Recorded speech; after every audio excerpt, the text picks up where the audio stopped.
Post ni Attorney Anthony Lodalvi Vista, isinare niya yung pahayag ni Ombudsman Boying Rimulya kahapon.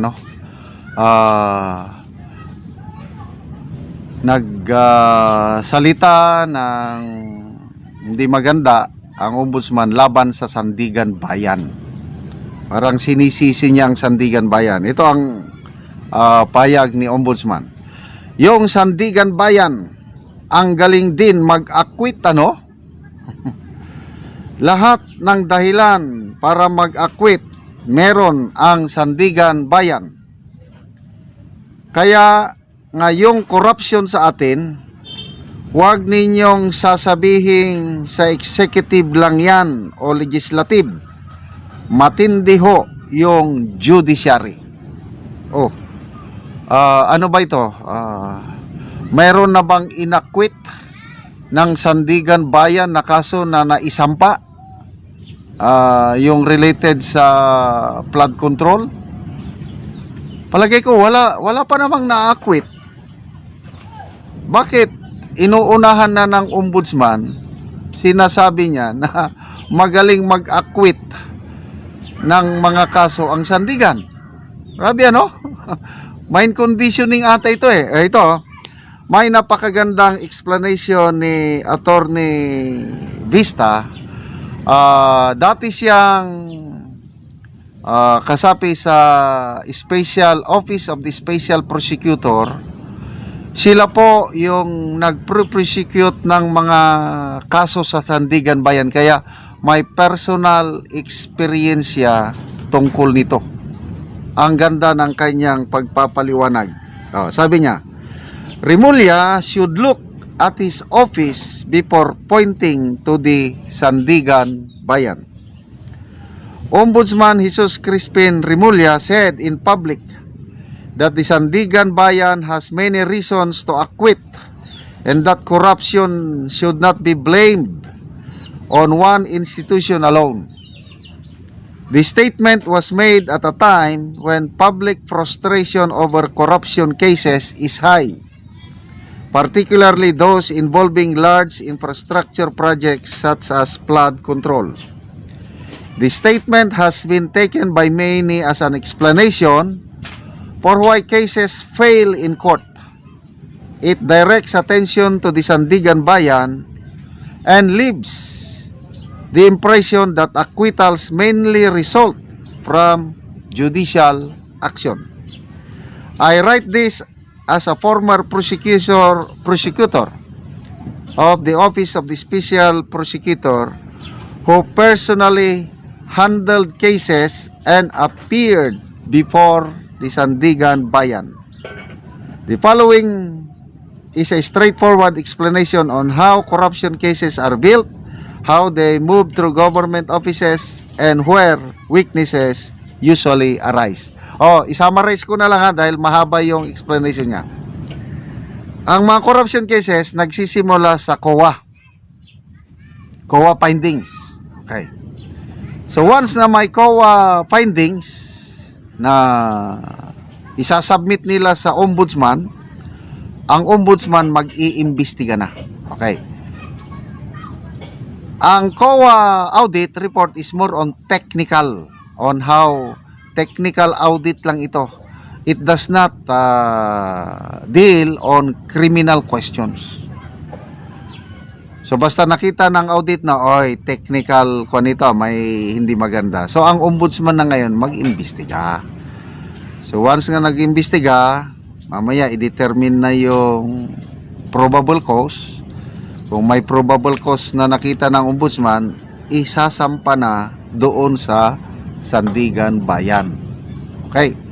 Pagdating sa Sandigan Bayan, meron diyan Office of the Special Prosecutor. Sila ngayon yung haharap sa korte. At sa experience ni Attorney Vista, sabi niya, maraming kaso na isinampa ng Ombudsman doon sa Sandigan Bayan, half-cook. Kulang-kulang ang mga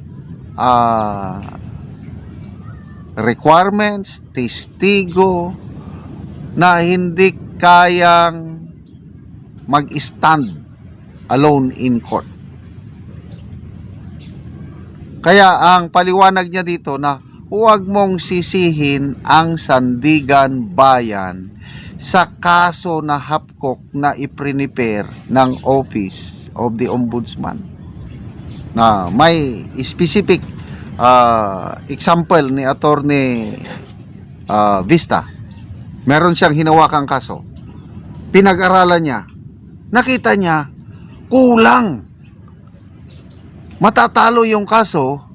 So, dahil ayaw niyang matalo yung kasong hinawakan niya, dinagdagan niya ngayon, hinanap niya yung importanteng witness na hindi na i-present ng ombudsman sa kanilang i-file na kaso. So, nung nahanap niya yung witness na yon, i-present niya. Na convict sa Sandigan Bayan. Mamaya pagdating sa Supreme Court, na upheld, na convict pa rin kasi nga yung importanteng testigo na sa una missing, nag-take initiative si Attorney Vista na hanapin. Ganon yung paliwanag niya na pag kulang-kulang ang kaso mo ay talagang madidismiss sa Sandigan Bayan. So, ano ba ang experience ni Ombudsman Remulla sa pag-prosecute ng kaso? Meron ba? Naging trial lawyer ba siya? Parang tingin ko hindi. Kasi more on politiko siya eh. Kaya kung kulang ka ng experience sa iyong trabaho, talagang ganyan ang mangyari. Kaya, opinion ko lang ito Bakit as early as now, nagsasalita na ang ombudsman, sinisi niya, he's now pointing an accusing finger sa Sandigan Bayan na ang galing nyong mag-acquit. Lahat ng rason, i-acquit nyo. Wag na po tayong mabigla. Kasi pagdating ng panahon, pag i-trial na ang mga flood control cases, ma-acquit lang. Inunahan na tayo ng Ombudsman Remulla. Ay, silang may kasalanan, hindi ako. We were not born yesterday. Mga troll army na nagpakalat na na-ospital si Boying dapat maparusahan ayon sa kanya. Nanindigan si Ombudsman Boying Remulla na dapat maparusahan ang mga tinawag niyang troll army na nagpakalat ng maling impormasyon na siya umano ay na-ospital. Isang balitang mariin niyang pinabulaanan. Sa isang panayam, sinabi ni Ombudsman na malinaw na halimbawa ang insidente ng mapanirang epekto ng organized disinformation, kung saan mabilis na kumalat ang haka-haka at nagdulot ng kalituhan sa publiko kahit wala naman anyang katotohanan. Dinali kaagad ako.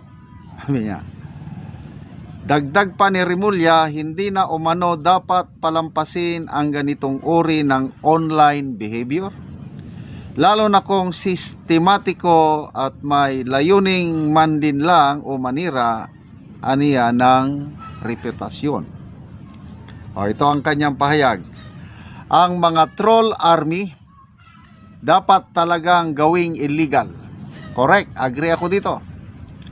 Kailangang may mas mabigat na parusang ipataw sa mga gumagawa nito, sa mga taong nagpapanggap at gumagamit ng ibang identity sa cyber world.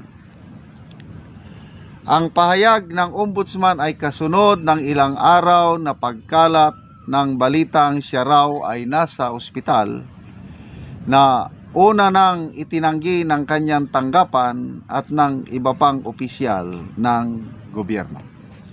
Okay, so at least maganda ngayon dahil nagsalita na siya at natuldukan ng isyu.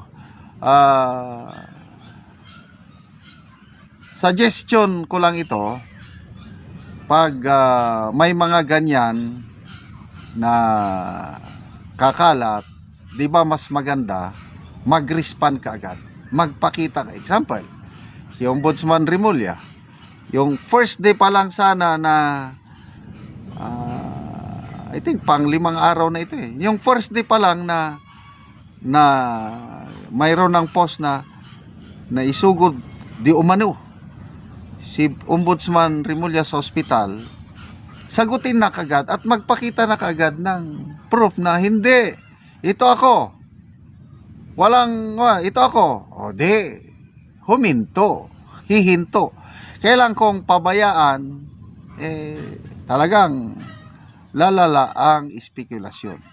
So, sino ba ang number 1 na nagpapakalat ng trolls? Nako, tignan nyo ang mga post ngayon. Pag may mga post tungkol sa yung batikos sa Administrasyong Marcos, doon mo makikita ang daming trolls na dumidepensa sa administrasyon. Ang daming mga post na nagsasabi na ang administrasyong ito ay napakaganda, naibabangon ang dignidad, pinaka-the best nga presidente. Doon mo makikita ang ano. So I don't know kung sino ang nagpakalat. Kung ma-determine sana, dapat kasuhan. Dahil hindi maganda yung ganyan mapanlin lang na mga post. Huwag tayong maniwala kaagad sa kahit anumang post na hindi nating suriin. Ako, saka lang ako nag-react after 3 days na ata nung mag-post itong kasi nakakabingi yung katahimikan 3 araw na. Tapos itong ang balita ngayon, meron siyang pinos na nasaan na si Boying Remulla. That's the only time nagbigay lang ako ng reaction video at ako nanawagan na iba mas maganda na magsalita na. Nung nagsalita naman ang Office of the Ombudsman, si Assistant Ombudsman Clabano nagsalitang na wala mang pruweba. Dapat yung mga ganon is magpakita na ng pruweba na picture na kumakain o kaya picture na nag-golf.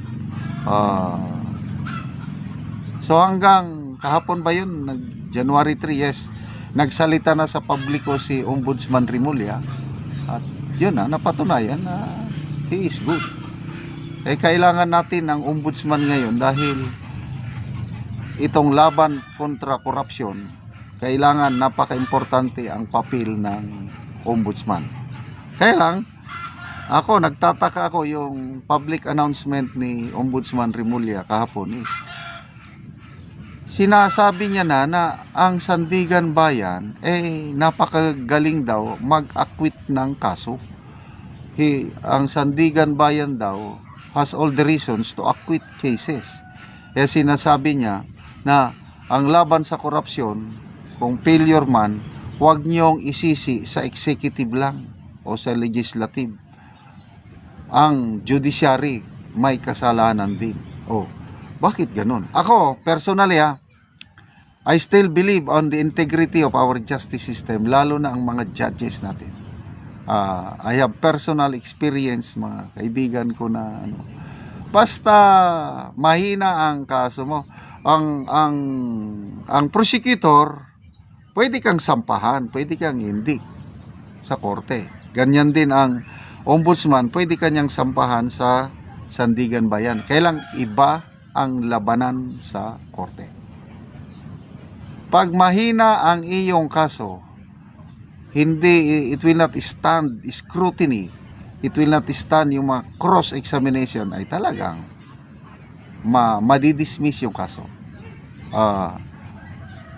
To me, buhay na buhay ang ating mga korte at yung proof beyond reasonable doubt. Talagang yun ang sinusunod ng mga korte. Kaya ang challenge ngayon is nasa mga prosecutors natin, galingan nila ang pag-build up ng kaso.